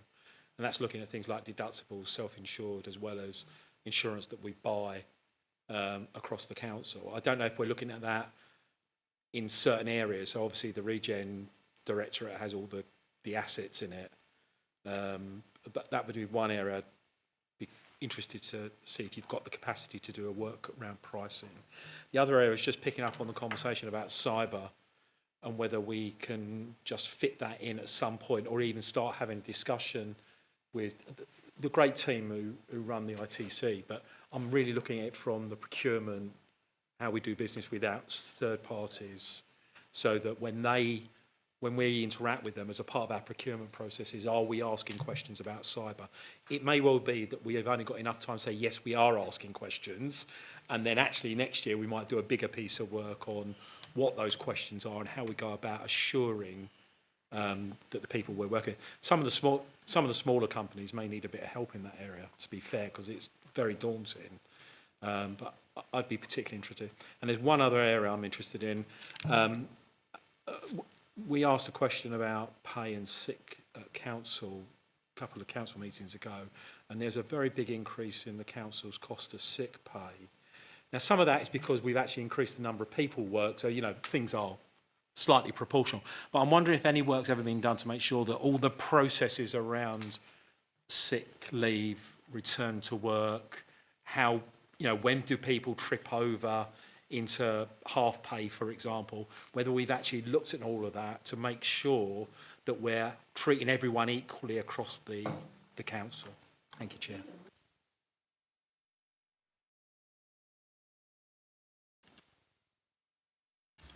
Just to say that there is a report going to business support next week precisely about that. So, yeah. I'll attend just for information. But from does that reflect some work being done by internal audit on this, or is it more from the people directorate and what they're doing? Because I think there's a difference between having policy and then making sure the policies are being implemented, especially with so many people working from home, for example. So how do people report sick themselves, not fit for work? How are we managing return to work interviews if people are predominantly working from home? It's that type of thing I'm interested in, to see that we are following those processes correctly. Yeah, I mean, staff sickness management and monitoring is one of the areas we can look at, and indeed we've just done that for Gravesham, actually. So Gravesham, yeah, because obviously I cover the audit plan for Gravesham as well. We've just done it there. I'm trying to think when we last may have done it here. I'd have to go back through the records, but it forms part of the assessment. You know, it's one of the auditable areas on the list that we go through, so it is something we could potentially look at, yes.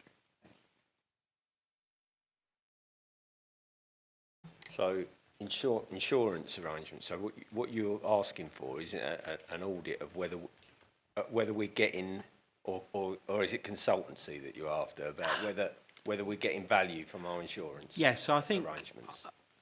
I mean, I think looking at the increase in the cost of insurance that's from this year to next year, I was quite surprised. And things like, you know, you can understand costing utilities, but that's another matter. And, you know, I know when we buy utilities, we buy on spot rates and things like that. But I was quite surprised at the pricing. I'm an insurance broker for my trade. That's why I'm interested in this.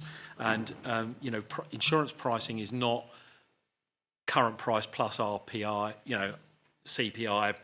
It's also about the value of our assets, and that probably goes into some other wider work, especially on buildings. But also, are we structuring our insurance program properly?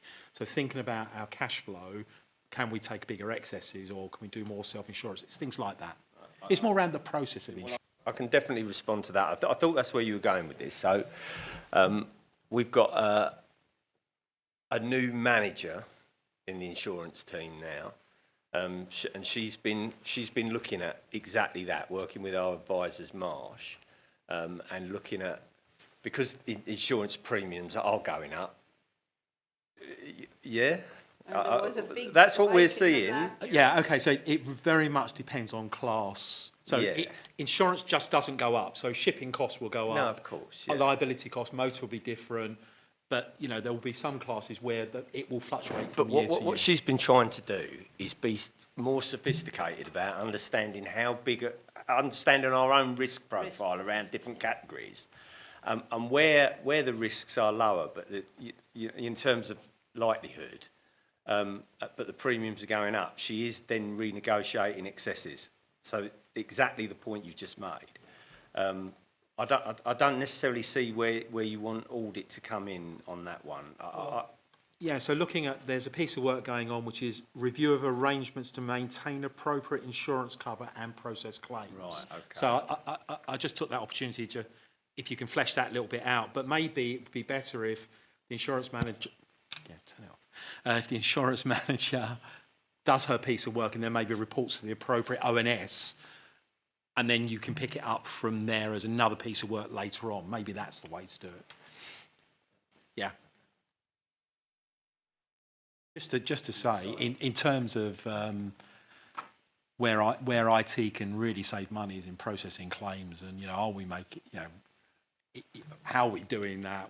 What are our arrangements? Looking at that probably for the medium term. This is more strategic than internal audit, but you do get quite a bit of fraud in insurance as well, for example. So I don't know if you've done any counter fraud work in insurance claims, particularly trip hazard. And I'm going to put in some claims for tyres on my car at some point. I tell you, honestly, it's driving me around the bend.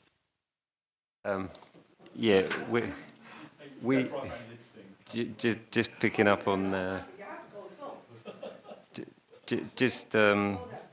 picking up on your last point about insurance fraud. Yes, we could investigate it, and there was actually one that was prevented by the insurance team not too long ago. Unfortunately, there was external legal advice on that for whatever reason, and they advised that we shouldn't investigate it internally. I can't understand the reasoning behind that advice, given that most insurance companies have their own internal investigation teams. But yeah, so I mean, it never got anywhere. It was blocked, but that could have been quite a significant sum. But we've kind of had discussions with the insurance manager that if there is anything, she can come to us and we'll do what we can to investigate it.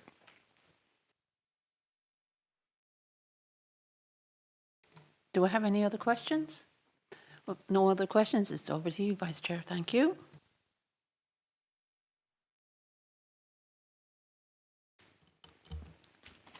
I move the recommendation at 167. The committee is recommended to approve the internal audit plan, quarter 1 to 2, 2025 to 6, presented at Appendix 1.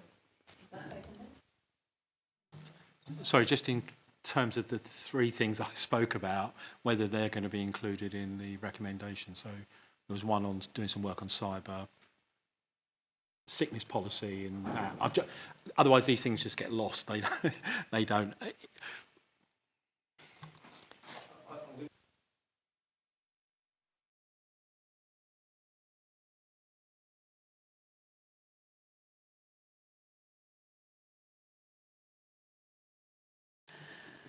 Move to item 12, the counter fraud update for December 24 to January 25. Thank you, Chair. Yep, now that's all the internal audit items completed. The report at Appendix 1 is the third and final update, again, on progress against the plan for 2024-25 ahead of the annual report. And this is the work of the counter fraud team for December 2024 and January 25. Now, Section 3, commencing on page 182 of your pack, shows how our resources have been used over the period, detailing the level of time spent on each of the key areas outlined in the plan. The tables in Section 4, commencing on page 184, provide an overview of the work undertaken in each of the areas in the plan. Now, at the last meeting, there were some questions from members about blue badge fraud, and you'll see in the detail about proactive activity that the team have been working with parking enforcement to identify blue badges being misused. This includes on-site checks of badges displayed in vehicles, as the enforcement officers have handheld devices and they can check the validity of the badge on street. The tables on page 185 shows the summary of results from external investigations and the associated savings. There is a brief summary of other counter fraud activity in the table on page 186, including details of any housing benefit overpayments or excess council tax reduction awards arising as a result of DWP investigations. Now, an update against the team's key performance indicators for the reporting period is provided at Section 5, which is on page 187. Now, 5 investigations were included in the reporting period with associated cashable savings of 24,148. As noted in the covering report, this now means there have been savings of around 423,249 for the year to 31st of January 25. I'm happy to take any questions. Councillor Hackwell. Thank you, James. I am rather surprised about the council tax that we only investigated 4 or concluded 4 investigations. The amount of households that pay, I mean, we've got nearly 112,000 households in in Medway, that we've only actually found 4 or concluded 4 investigations on council tax fraud. I'm also interested that when we reviewed the council tax, I think, reduction scheme at full council, there was a table of how many households per band got a reduction of some sort, whether that be single supplement or whatever. And I think it is band H or something, which is a top band, and something like 70% of those people were receiving some sort of form of discount, which Older people. It will be single person. Older people. what and the H Living in big mentions. Yeah.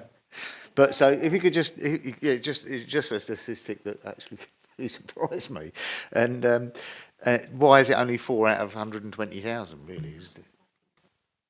Well, the simple, well, I guess the simplest way to put this is it's only during that 2-month period, which includes Christmas. There's also the fact that out of 4 investigators, obviously a proportion of that resource covers internal grievance and disciplinary matters. We lost 1 investigator to a secondment to internal audit in August, and on the 3rd of January I lost the second one to Greenwich. So over that 2 months we had Christmas and hardly any staff, unfortunately, so that's why there is such a limited number of cases concluded. We've actually got 2 new members of staff in post now. 1 started last week of February and 1 started right at the beginning of March, so we're back up to a full complement now.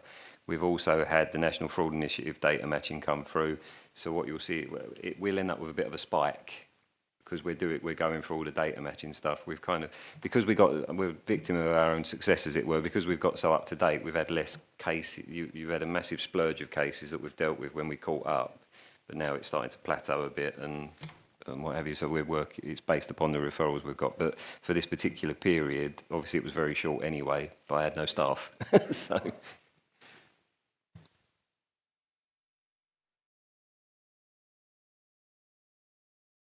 Councillor Lawrence. I've got to find at least one question on this report, Chair. The blue badge saving is amazing. It's not real saving.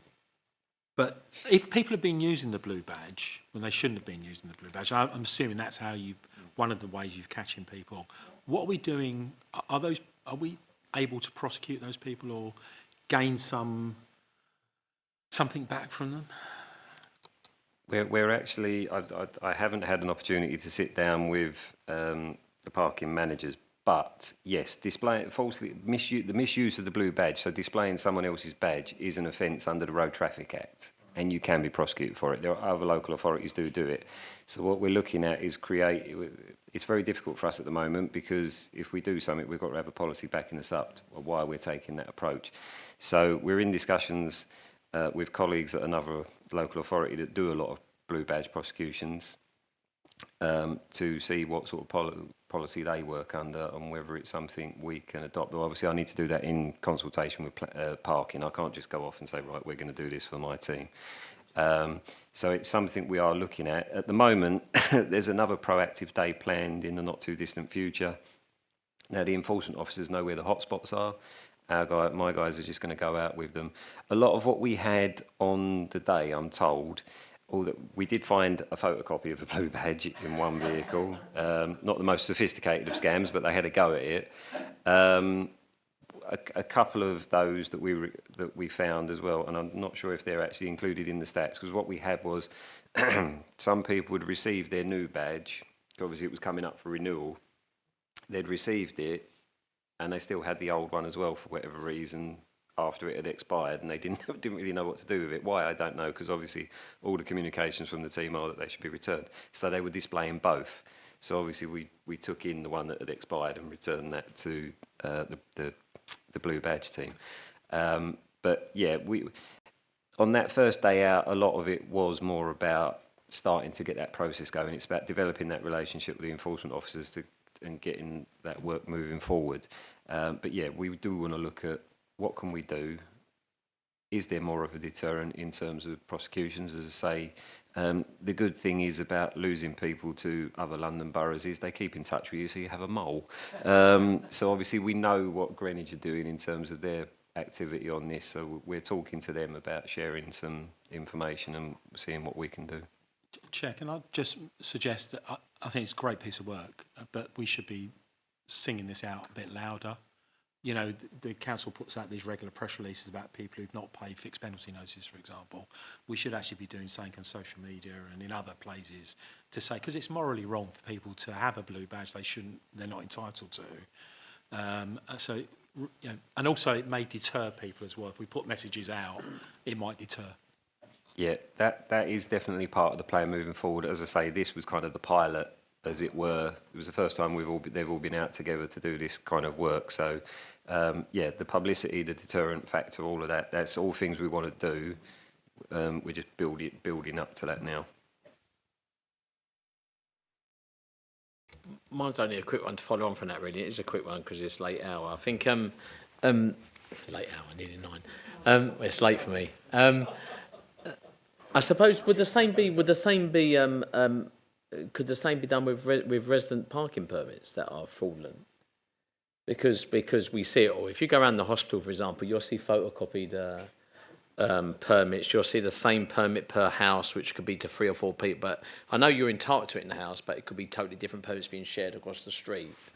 I'm not asking you to go and do it now, James. You've got enough on the plan. But I'm just saying there is so much fraud activity with regards to parking permits, resident parking permits, even the selling of them online, selling them on Facebook and stuff like that. Is that's another, because I know Greenwich does that and Lewisham does that. They do stuff on that. Is that another way of, not for now, but another thing to look at of? Yeah, ironically, the next item is the counter fraud plan for next year. Now, we don't specify, we don't go into detail about what we're doing. One, because we don't want people to know we're coming for them. But we have a team meeting next week, and on the agenda is, right, okay, so we've got the high level plan. What, as a team, are we going to do? I hadn't thought about the residence permits, to be honest, but we can certainly think about that one as well. Clearly, the threat there is if you get caught, your parking permits will just get cancelled, and you won't be able to park in that street anymore. I think if any of you go on Facebook and you go on the groups in areas where there's resident parking, you'll see, has anyone got a G permit, Andy, or can I buy one for the year and for the hospital, etc.? We've done a big thing, a lot of it in Gillingham, but it still didn't stop the, you know, parking is premium, right? You know, trying to people coming home, but there's tons of it that goes on. I don't think it's an easy one to resolve, but there's tons of it that goes on.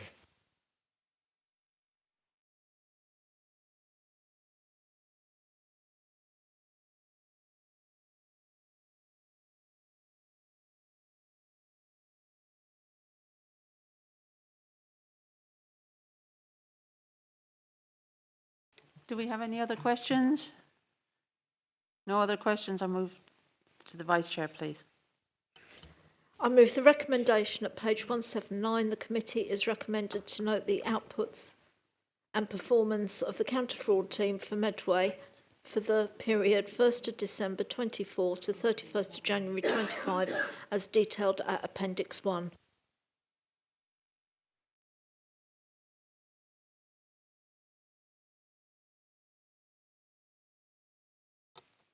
Yeah, last one you'll be pleased to know. As noted in the covering report for the internal audit strategy, we will not have a service-specific strategy for counter-fraud, as this is covered by the Council's overall counter-fraud and corruption strategy. The counter-fraud plan for 25-26 outlines how we intend to use the counter-fraud resource over the next 12 months, clearly outlining the work that will be undertaken in the key areas which are aimed at supporting that Council strategy. As always, we do not outline specifics due to the reactive nature of a lot of our work and the sensitivity of some of the activity. But as I've mentioned, we will be determining what proactivity we aim to complete during this year as part of our team meeting. And we'll use our fraud risk assessment as a guide for that. Again, a key change for this year is around performance monitoring, which falls within section 5 on page 197. In line with the changes we've made to internal audit, we will have 2 sets of measures.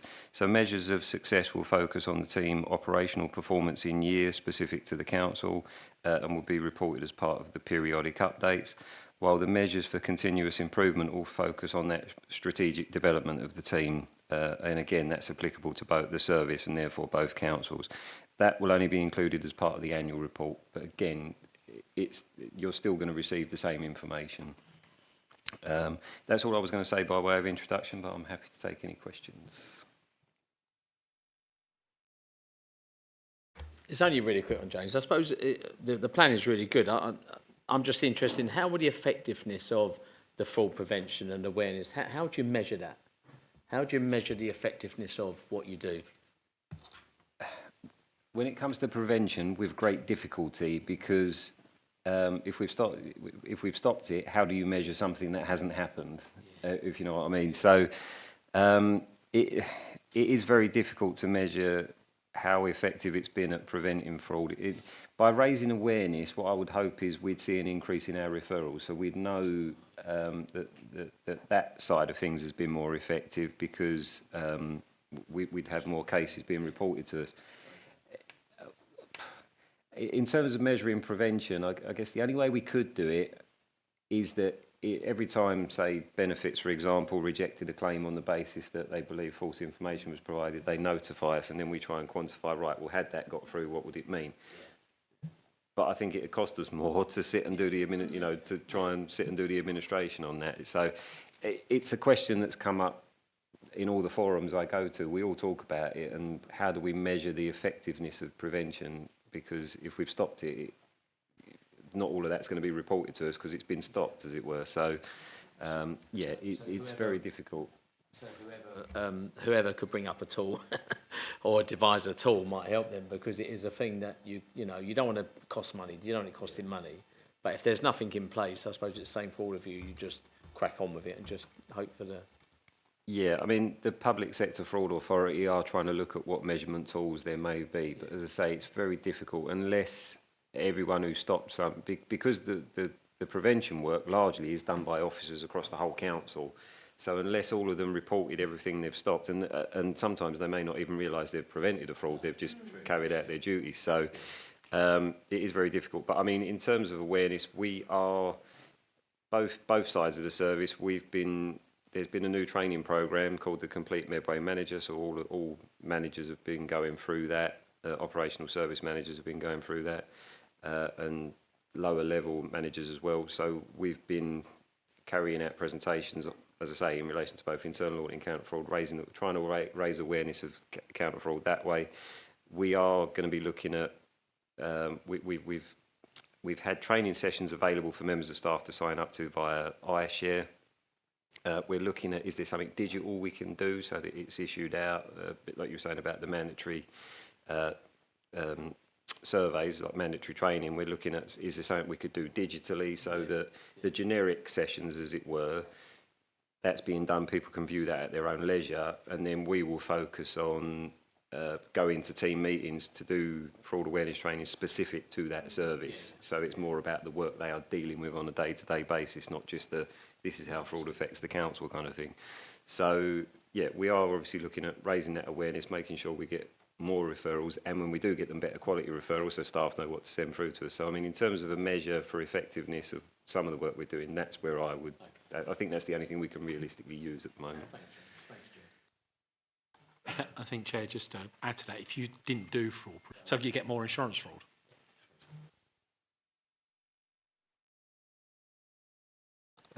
Well, just on that point, fraud now accounts for, 40-odd% of all reported crime, yet only equates to 1% of all prosecutions. So that shows you how difficult it is.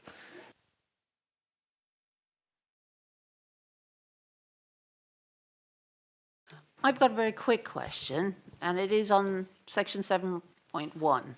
And it's probably my misunderstanding or lack of understanding. In your last sentence, you say savings resulted from investigative activity to date, total 423,000 odd. Is that across the two boroughs, or is that what it's managed to result in from Medway? Because there's a bit of a mixture here. You've given us the total costs, and then you've said the underspend in the shared services. Fair enough, I can take half of that, that's fair enough, or whatever percentage is ours. But that last sentence, I'd just be interested, but even if it's half of that, I'm still happy, but just like clarification on that. No, the savings figures we report relate so the savings from investigative activity are purely work that's been done for Medway. We don't include any of the savings figures for Gravesham's in that. Obviously, that 58,000 underspend, that's total for the service, so Medway will only get the percentage share of that bit of it. But the actual the activity we're reporting on is purely what we've done, what has been achieved for this council, or what's been identified for this council.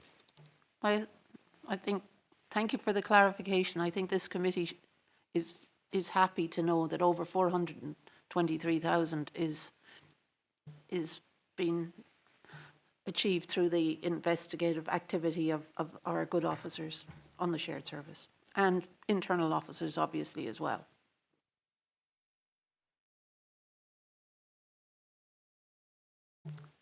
Vice Chair, your final one tonight. I move the recommendation at page 189. The committee is recommended to approve the counter fraud plan 2025 to 26 as presented at Appendix 1. Seconded. You'll be happy to know the meeting is now closed. Thank you.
Thank you.